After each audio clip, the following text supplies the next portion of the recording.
ತುಂಬಾ ವಿದ್ಯಾರ್ಥಿಗಳು KCET option entry ಏನಿದೆ ಅದು ಕಂಪ್ಲೀಟ್ ಆಗಿರಲಿಲ್ಲ, ಸ್ವಲ್ಪ ಬಾಕಿ ಇದೆ ಅಥವಾ ಆಪ್ಷನ್ ಎಂಟ್ರಿ ಕೆಲವು ಚೇಂಜಸ್ ಅನ್ನ ಮಾಡೋದು ಬಾಕಿ ಇದೆ.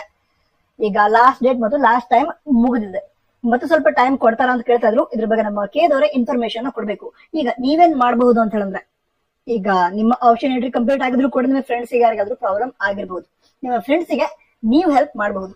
ಹೇಗೆ ಅಂತ ಹೇಳಿದ್ರೆ, ಕೇದವರ ಮೇಲ್ ID ಏನಿದೆ ಅದಕ್ಕೆ ಮೇಲ್ ಮಾಡಬಹುದು ನೀವು. ಅಂದ್ರೆ ಮತ್ ಸ್ವಲ್ಪ ಟೈಮ್ ಬೇಕು ಮತ್ತು ಒನ್ ಡೇ ಟೈಮ್ ಆದ್ರೂ ಕೊಡಿ ಆಪ್ಷನ್ ಎಂಟ್ರಿ ಮಾಡೋದಕ್ಕೆ ರೀತಿ ರಿಕ್ವೆಸ್ಟ್ ಮಾಡ್ಕೊಳ್ಬಹುದು. ಅದೇ ರೀತಿ ಗ್ರೀವಿಯನ್ಸ್ ಪೋರ್ಟಲ್ ಅಥವಾ ಕುಂದುಕೊರತೆ ಪೋರ್ಟಲ್ ಅಂತ ಕೊಟ್ಟಿದ್ರು, ಅದ್ರ ಮೂಲಕ ಕೂಡ ಲಾಗಿನ್ ಆಗಿ ನೀವು ಕೇದವ್ರಿಗೆ ಹೇಳ್ಬಹುದು ಮತ್ತೊಂದ್ ಸ್ವಲ್ಪ ಟೈಮ್ ಕೊಡಿದ್ರೆ ಮತ್ತೆ ಆಪ್ಷನ್ ಎಂಟ್ರಿಗೆ ಟೈಮ್ ಬೇಕು ಅಂತ. ನಂತರ ಟ್ವಿಟರ್ ಇದೆ, ಟ್ವಿಟರ್ ಟ್ವೀಟ್ ಮಾಡಿ, ಸರಿನಾ, ಟ್ವಿಟರ್ ಹ್ಯಾಂಡಲ್ ಓಕೆ, ಟ್ವೀಟ್ ಮಾಡಿ. ಸೊ ಈ ರೀತಿ ಮಾಡಿ ನೀವೇನ್ ಮಾಡಬಹುದು ಅಂತ ಹೇಳಿದ್ರೆ, ಕೇದವರಿಗೆ ಸ್ವಲ್ಪ ರಿಕ್ವೆಸ್ಟ್ ಮಾಡ್ಕೊಳ್ಬಹುದು. ಈ ರೀತಿ ಮಾಡಿದ್ರೆ ಅವರು ಡೇಟ್ ಅನ್ನ ಎಕ್ಸ್ಟೆಂಡ್ ಮಾಡಬಹುದು ಅಂತ ಅನ್ಸುತ್ತೆ. ಸೊ ರಿಕ್ವೆಸ್ಟ್ ಮಾಡ್ಕೊಳ್ರೆ ನಿಮಗೆ ಹೆಲ್ಪ್ ಆಗ್ಬಹುದು, ನಿಮ್ಮ ಫ್ರೆಂಡ್ಸ್ ಹೆಲ್ಪ್ ಆಗಬಹುದು. ಅದಕ್ಕೋಸ್ಕರ ಮೇಲ್ ಮಾಡಿ, ಟ್ವೀಟ್ ಮಾಡಿ, ನಂತರ ಅದೇ ಗ್ರೀವೆನ್ಸ್ ಪೋರ್ಟಲ್ ಮೂಲಕ ನಮ್ಮ ಕೇದವರಿಗೆ ಸ್ವಲ್ಪ ಟೈಮ್ ಬೇಕು ಅಂತ ತಿಳಿಸಿ. ಓಕೆನಾ.